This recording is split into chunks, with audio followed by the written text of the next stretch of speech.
From the Toyota patio here at SoFi Stadium, side of this Week 15 showdown between the Detroit Lions and your Los Angeles Rams, welcome to a new episode of Between the Horns, presented by your Southern California Toyota dealers. I'm JB Long with my buddies Maurice Jones-Drew and DeMarco Farr.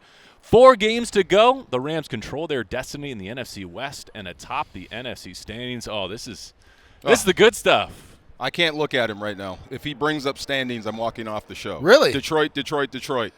I feel the same way. I feel the exact same way. We had a conversation before you got here, and we're going to dive into that. But the first thing that has made me feel good, got me all excited, was control your own destiny. Yeah. That's what I like. I don't want anyone else to have any control of what I'm doing. When I look at all these scenarios, earmuffs, DeMarco. I got you. It says Rams can clinch with a win, not with a win plus this or plus that. No. We can control everything that we need to control, and that to me is the most important thing in football. How about control the Lions? How about clinch that's Jared Goff? That's what I'm saying. Yeah, how about clinch Penny Sewell and get off and make a play? How about that? They're pretty good. Yeah. Take 2. Welcome to a Week 15 edition of Between the Horns, presented by your Southern California Toyota dealers. With a win against the Detroit Lions here at SoFi Stadium this Sunday, your Rams can clinch a playoff spot. He did it again. There you go. Look, it's going to be tough. It's going to be fun, but this is what you've been building for when you think about it. I mean, this is the NBA has an in-season tournament. You might as well call this an in-season tournament. The next 2 weeks will determine pretty much everything, not just for you, but for the rest of the league. And I'm glad it's Detroit and then followed by that next team, but it's tough. Your focus has to be on football. Your focus has to be on you and what you guys do. Forget about the opponent, but this is a fun time of year to be a Rams fan. It's like a dress rehearsal for January. It is. I mean, this Sunday's game is like a divisional round contest that you earn the right to host. And we don't want to have to go on the road for the NFC Championship game, but like Rams Seahawks right now projects as the NFC Championship game. So I completely agree. And when you, the funny part is when you look at what Detroit does and how they play on both sides of the ball, it's a very physical ball game, which the playoffs are always going to be, right? And DeMarco, you talked about being built for it. Detroit is banged up on the defensive side. They have tight end issues. This is a great opportunity for you to go out there and continue to play well like you did in Arizona. And really kind of put your stamp on it. And I listen, at the end of the day, if you play well in this matchup, I think that you're going to be happy with the result that comes Thursday. Because this is going to be a great setup for Thursday. Very similar team that wants to run the football, very explosive receivers, physical defense, right? And so it's just every game from here on out is going to prepare you for what you're going to have to deal with when you get to the second season. You know, another way it's like a playoff game is Detroit is desperate. I mean, this is not an elimination game for them, but when you talk to some Lions fans, they feel like they have to win this game because right now they're on the outside looking in. They lose this one, 3 games to go. It's going to be a tough pathway to the playoffs. So if you want to play a role in sending the Lions to Cabo, here you go. Well, listen, how many times have we gone to Detroit and got sent home? It's personal. No disrespect. It's just personal out here right now. Like, I remember the last one. Yeah, I remember the hit on Stafford that wasn't called, right? And Higbee. Like this is not one of those games. Like this is you want to play football, like let's play. And I think that's what the mantra is going to be this week, where last week it was more of let's get back on track, let's figure it out. Like you said, it's not about them, but it is kind of as well. This time of year, we always try not to take for granted the privilege of playing meaningful football in December. And we mentioned it going off the air in Arizona, right? 7th 10-win season in 9 years on the job for Sean McVay. They're on the verge of clinching a playoff spot for the 7th time.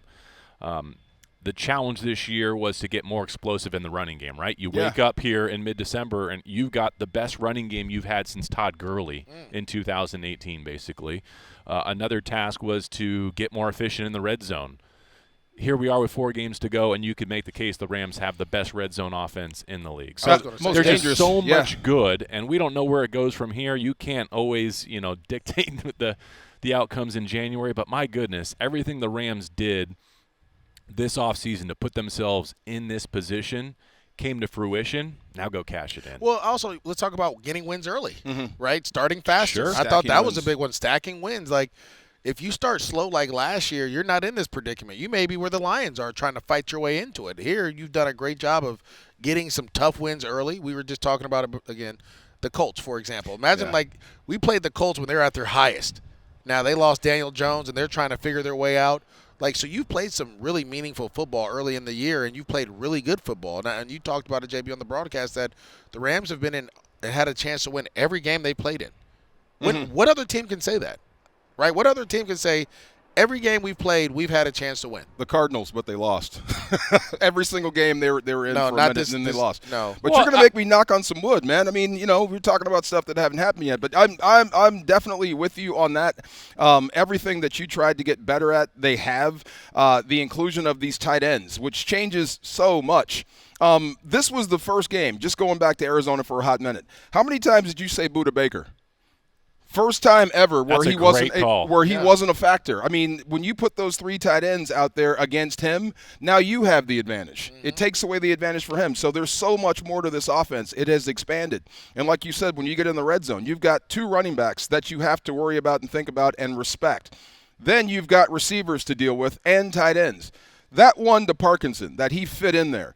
I was standing right there next to Sean McVay. He went right to Devontae Adams and said, that was because of you. And when you go back and watch that tape, there are 3 guys watching him. Their eyes all go to him, and the ball laces right between them. So there's so much of a threat, and they're so, I guess, multiple.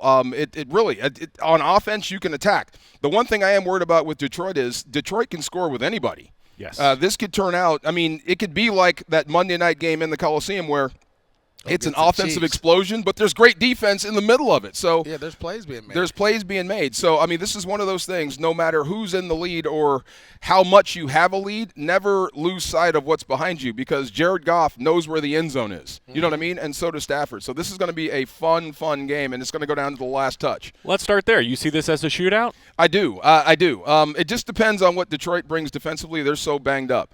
But you go back and look at the Rams defense, that first drive, they forgot who McBride was for a hot minute. But once they figured it out, locked everything up. But Detroit's a different animal. They've got 2 good running backs that can beat you. They've got 2 good receivers. And like I said, Jared Goff is one of the best in the game, and they've got great tackles. So they're going to score points.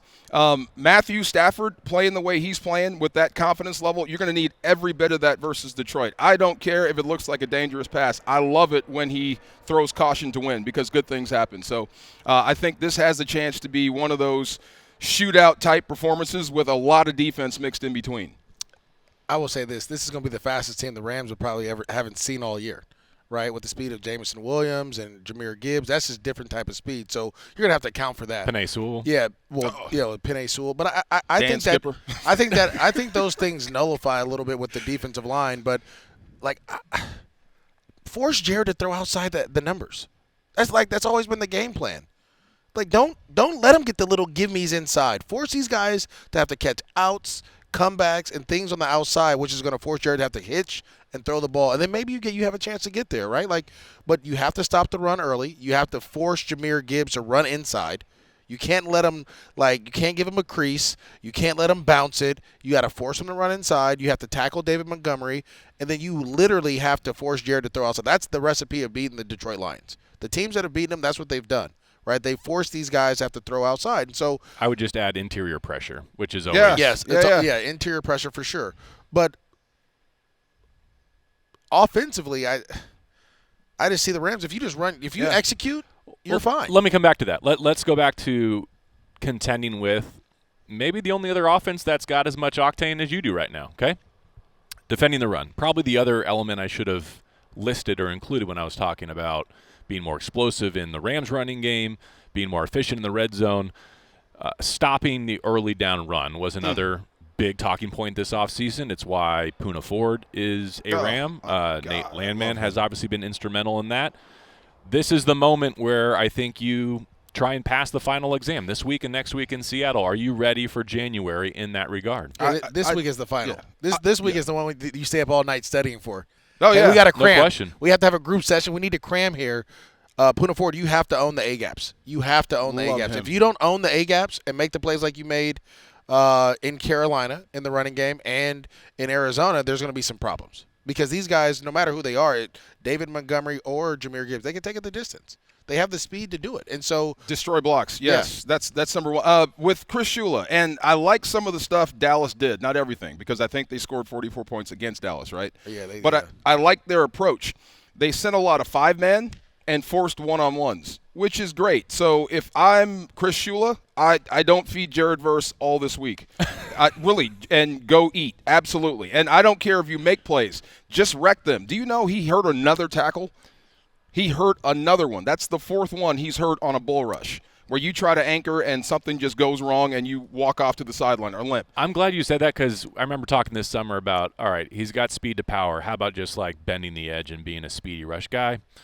Maybe in theory that sounds good, but I want Jared Verse to be Jared Verse. I want him to go do what makes him special, and that's what you're talking about. So it's so funny when you watch him. So first he bull rushes tackles, and they have to set on it, and watching them go through that it's hilarious to me. The other thing is when you get a puller, a tight end especially, that knows that he has to come down on this dude, man, they telegraph it from a mile away because they don't want to get hit by him. So that's the type of stuff that makes running backs bounce, no question, makes guards pull up, and gives you just that extra oomph so you can get to the football. So be that guy. Plus the interior pressure. Like I said, I hope Braden Fisk doesn't get another sack all year. You know why? He'll be chasing that carrot right into Levi Stadium. I mean, this dude will just wreck shop, and Kobe Turner too. Poona Ford is my favorite player on this football team. I swear to God, you can teach tape off how he gets off blocks, how he takes on, how smart he is, how he reads it, where his hands are, and then how he disengages and makes plays. If you want to stop Jamar Gibbs or whoever, first of all, control the A-gap. Second of all, watch Poona Ford get off the football and disengage and make plays. So this is. I went back and watched the Green Bay game 2 days ago, right, just to see kind of what Micah Parsons. They literally just destroyed people in the running game. They were like you're going to get some runs off here or there, but when they knew that he was getting the ball, Jahmyr Gibbs, it was like we're not rushing on edges at all. We're going through people, and they just dismantled them all. It was Thanksgiving, right, when they played, yeah, and they dominated that game. And so to me, that's what I see in the Rams is you have to force Jared Goff to be one-dimensional. You have to force Dan Campbell to go on those fourth downs and then collapse the pocket. You know he's going to run the ball on fourth down. So you have to collapse the line of scrimmage, and that comes down to setting a vertical edge.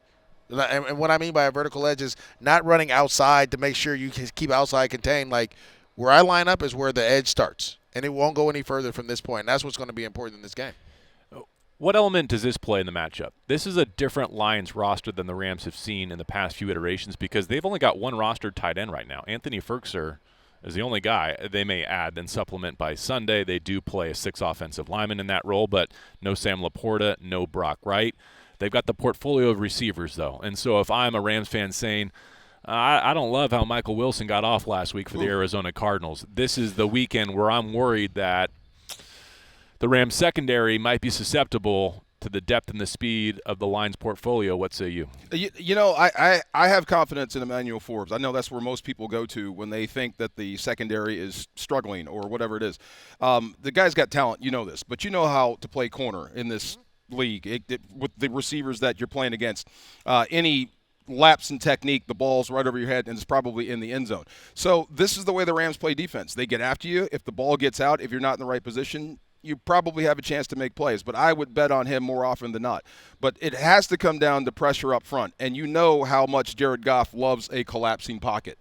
He hates it, right? So if you collapse the pocket, if you get around him, and I'll say this for the corners, do a good job early so you can do a great job later. That would be my thing. Get incrementally closer to whoever you're playing.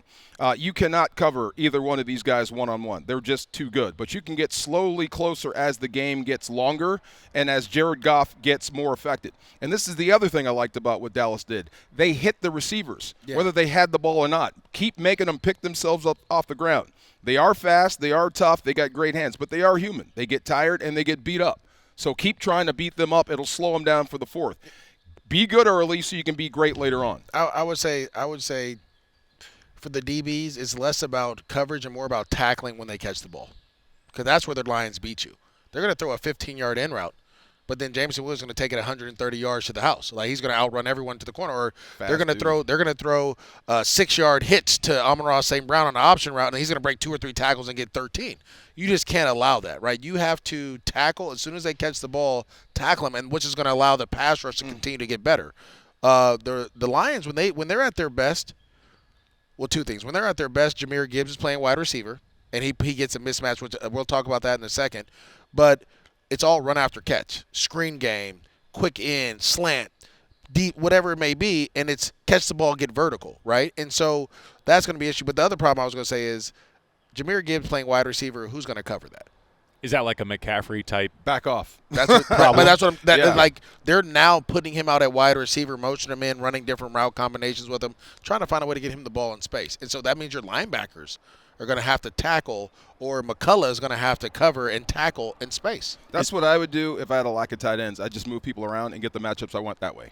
Does that make sense to you? I was just daydreaming about if I could wave a magic wand and make Quentin Lake healthy for this Sunday. Yeah. This is a probably Quentin Lake game. Yeah. Yeah. Like the modern day game. That's all this is. Oh, This my is gosh. modern day Amon-Ra St. Brown versus Quentin Lake. Who are the Seattle guys? They look about like Amon-Ra St. Brown. There's Lockett. There was another one. Who came before him? They're all these little 5'10" receivers that just give you problems. He's another one.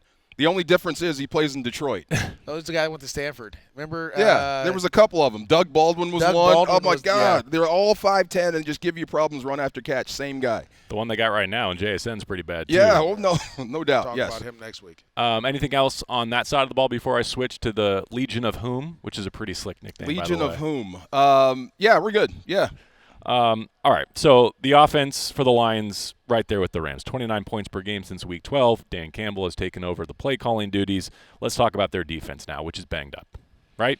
They're They're banged susceptible. up. They're banged up, but godly, Hutchinson Branch, is still tearing people up. Arnold. Yeah, they can still get after the quarterback. And that's what they're going to do. They're going to play press man, and they're going to try to force your quarterback to hold the ball long enough so Hutchinson can get there. That's their game plan. They still play man this week, even They're gonna play- depleted as they are. That's who they are. That's who Dan Campbell wants to be aggressive. He's going to blitz.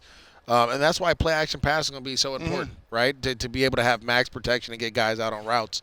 But you have to. This is going to be it's the offensive lineman's dream. Oh, yeah. You can't be called. We don't want to hear your name called here if you're Alaric Jackson. Your name can't be called. You have to do what you've done. You know what I mean?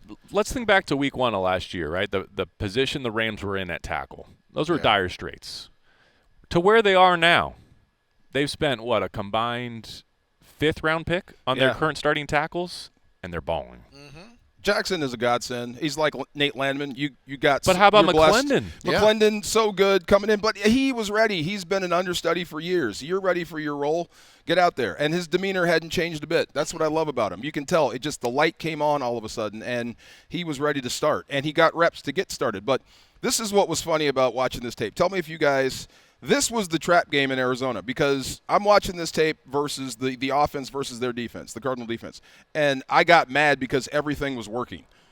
Everything was easy. But here was the adjustment from the Cardinals. They just backed off and bet that Matthew Stafford couldn't stay patient. Yeah. You know what I mean? So I would bet if Detroit wants to come out and do what they do, which is get after you and try to be man coverage. Once you start losing to Puka and they start making you pay and Devontae and things are moving, I think they'll do what the Cardinals did. They'll drop 7, back off, and force you to be patient. And hope Matthew Stafford is greedy that day. You think that's going to happen? Do you know who their head coach is? You're going to have to. That's what I mean. If you're getting beat, They didn't do that against Dallas? You're going to have to, I think. Yeah. I don't know. The Rams have a pretty demonstrated ability and willingness to mash you with the running game, too. If you want to play light, they'll come downhill on you. When you watch the Lions, like against the Cowboys, they were like, oh, we know CeeDee Lamb and George Pickens, they're going to get theirs, but we're okay with that. We're going to still continue to get after you and blitz and do different things. So I just, if you watch the tape and see how they play, it's just they're going to be aggressive. That's who they always been, right? Like you can't change who you are. 2 years ago, you were in the NFC Championship game, right?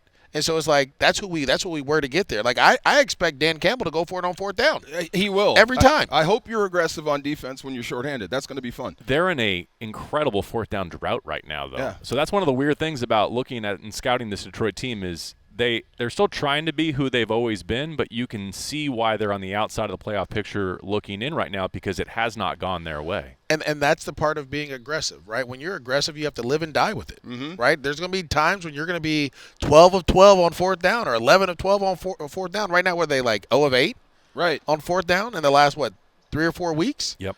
And they lose to Philly in Philly because they didn't take a field goal. They went for a touchdown on like a 4th and 2 from the 3 or whatever it might have been, and they didn't get it. And that field goal they would have made that game a 1-score game. They could have went down and scored late, right? But otherwise they got a PI. But like when you're aggressive, if that's who you are, if that's your DNA, you gonna have stay to with stay. it. You have to stay with that, and that's why I believe defensively, that's what they're going to be. They're going to be an aggressive defense. They're going to grab and hold, and they're going to try to do whatever they can to get Hutchinson a chance to get to the quarterback. And he's going to get there if you get in those obvious passing downs. You respect him. He is a great pass rusher. But nobody's been better at staying out of those obvious passing downs, save for one game. That was against Seattle, then the Los Angeles Rams. And I think it's kind of maybe time to take a deep dive on the state of this running game. We talked about it off the top. This is as good as it's been since probably 2018 for the Rams rushing attack. The offensive line is winning. They're getting removal, and you've got two backs basically taking a 50-50 split now, MJD. And tight ends. And tight ends have helped the running game. Big time. Go ahead. Elaborate on that. Big time. So it's funny, bringing up the Buda Baker thing. T. Farr got himself a pancake on Buda Baker. Frame that. That's awesome. Colby Parkinson has assumed that inline tight end role, and he's been blocking well. Davis Allen got a few pancakes in there.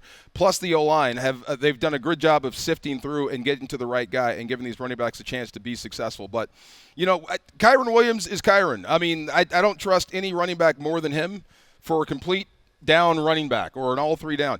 But Blake Corum is on one right now. Yeah. He is. See, look at that face. Yeah. He knows what he is on one right now, and I would ride that.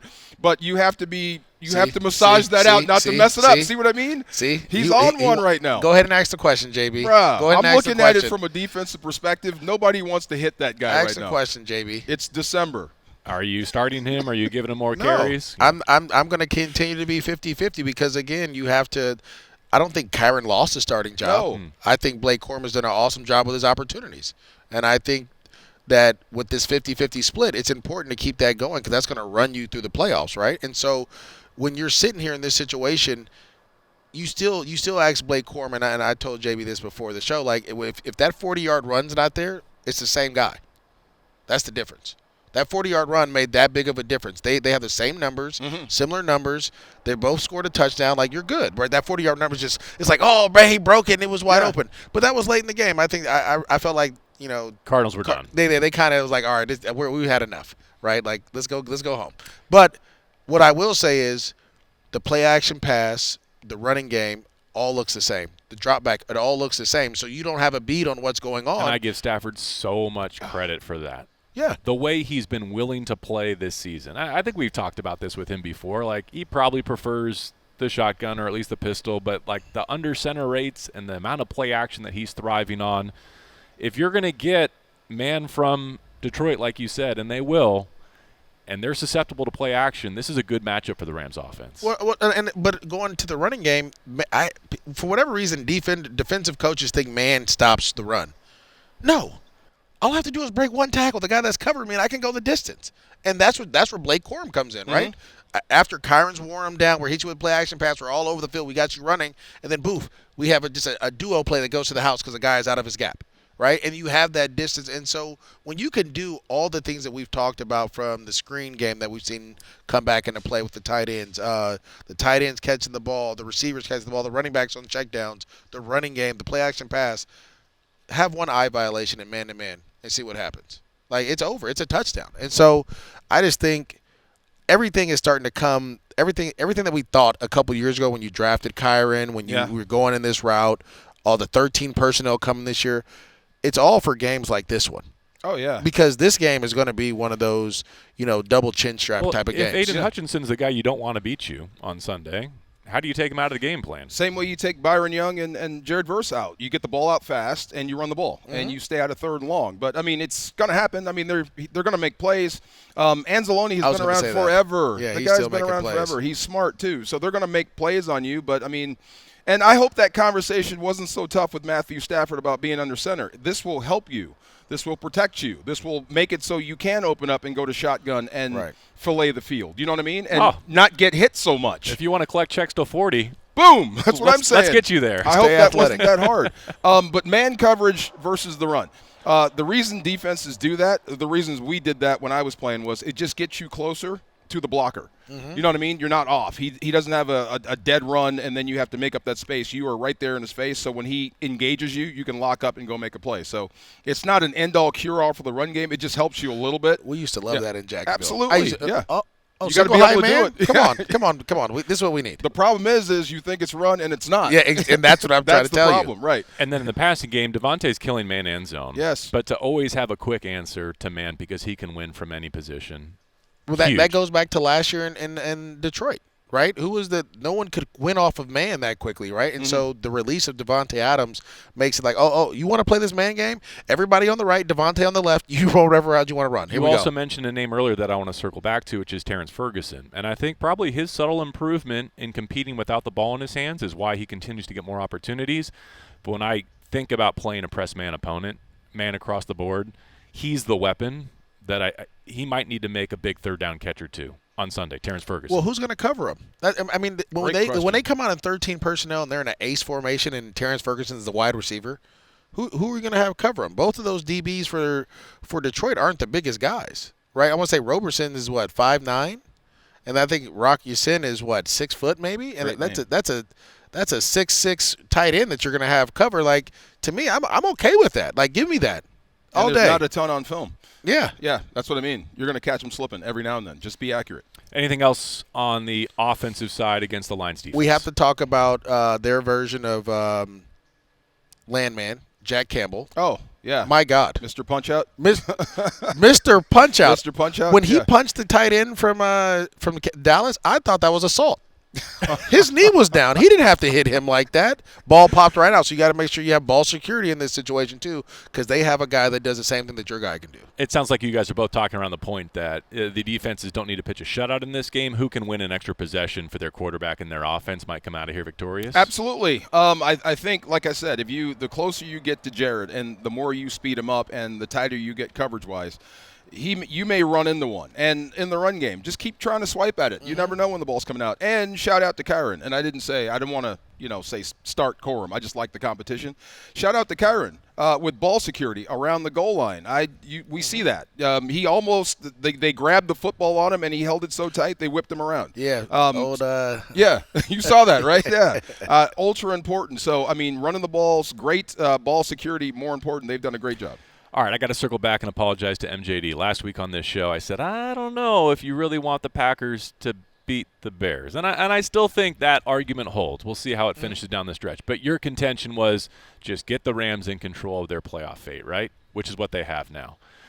And then this week when headlines circulate that a grandfather is going to be playing quarterback against the Seahawks and the Rams the next couple of weeks, I said, okay, I could see why MJD just wanted control because who knows what can happen. You never know in this with league, the Colts man. And the Seahawks and this league is weird. San Francisco going to Indy next. This league is weird. I don't think I've ever seen a season like this season, but I've seen others where it's like, oh yeah, this team is really good, and then like Peyton Manning's neck falls apart, and then all of a sudden the Colts. It's like you may want these things to happen. It's always best to have to control your own destiny, though. Like I would hate to be the Cowboys right now. I would hate to be the Cowboys. The Cowboys need all this help for them to go, and then the Colts get hurt. Right? It's like the football guys don't love you as much. Does Phillip Rivers have any chance at 44 to help the Rams? Come on, old man. You got it. Yes, sir. Who knows more football than Phillip Rivers right now? Come on. 44 off the couch, about to go and beat Seattle. Yes. Come on, Phillip. I got you. Joe Flacco right there with you. Bring the bow tie. 39, and he was off he was on the couch for like 6 months. Yeah. My dog has been on the couch for 5 years. He was about to go into the Hall of Fame.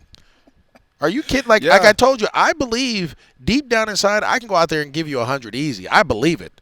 Doesn't mean my body can do it. Doesn't mean it's true. It doesn't mean it's true. Just because I believe, because everyone is delusional in their own right, and I know Phillip Rivers is probably out there at practice, throwing the ball, doing all this, trying to be all good. Lord, give me one more opportunity. Here it is. No, you did it, DeMarco. Here it is. You did it. That was different, though. That was different. That was for a whole different reason. Yeah, I just wanted to hit Mike Martz, but that's a whole different deal. The value of being the one seed, not just the bye and the home rights throughout the playoff, but when you look at the current picture, you would be set up to face the winner of Tampa Bay or Seattle, which if the Rams are the one seed, maybe that becomes Tampa Bay or San Francisco or Carolina or San Francisco. That's a pretty good pathway. We've already played Tampa Bay here at SoFi Stadium. We know what that looks like. Rams have already beaten Seattle here at SoFi Stadium. They know what Sam Darnold against this crowd looks like. I think those are prizes worth fighting for. And not that anyone's disagreeing with that, but this Sunday can clinch a playoff spot. Next Thursday can put you in the driver's seat for all of your big goals. Don't shy away from it. This is what you want, right? This is what you build for. Absolutely. There's no shame in talking about it. It's not. I mean, cat's out of the bag now. You know what's happening, and we all feel the same way about this. If we're driving cross country, I want to make sure I'm driving because I know we're going to get there. That type of stuff. I trust me. I trust me, and I hope this Rams group trusts themselves enough to put themselves in position to be great. If you go back and look at just the last 2 weeks, Carolina, how would you describe that environment and that game? Yeah, wet, nuggy. Then you go to Arizona where everything's perfect. You get a completely different 9, completely different result. You almost run Arizona out of their own building. So, I see where you're going with this. If anything, take Mother Nature out of the equation. Correct. If anything screams, if we want to get to where we want to get to, and every team talks about that, then what you need to do is keep it right here, and you got 2 weeks to do it. Hey, welcome to my side. I'm telling you, I'd rather be at home. I don't want to have to sleep in no one's hotel.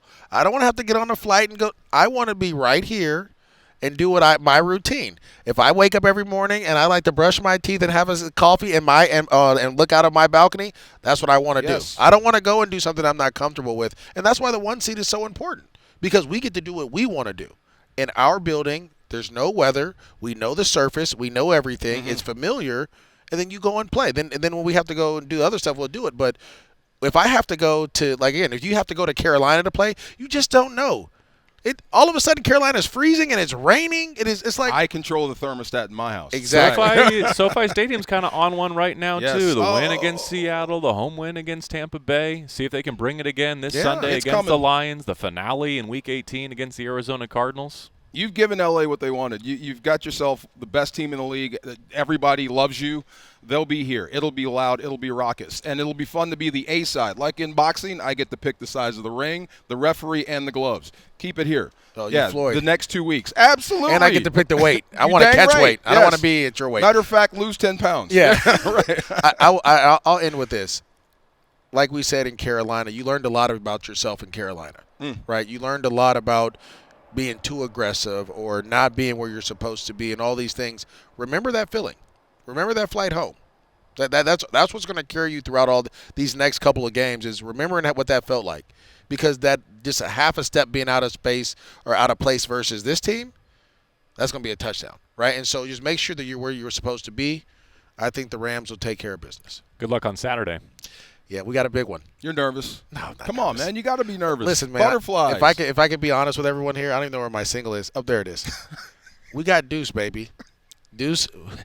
I trust me. What would you say? Would you say you trust? Your son starring for the De La Hey, Salle would you say you Spartans. trust you? Absolutely. I trust you me. Trust Deuce. I like that. Deuce, take me home.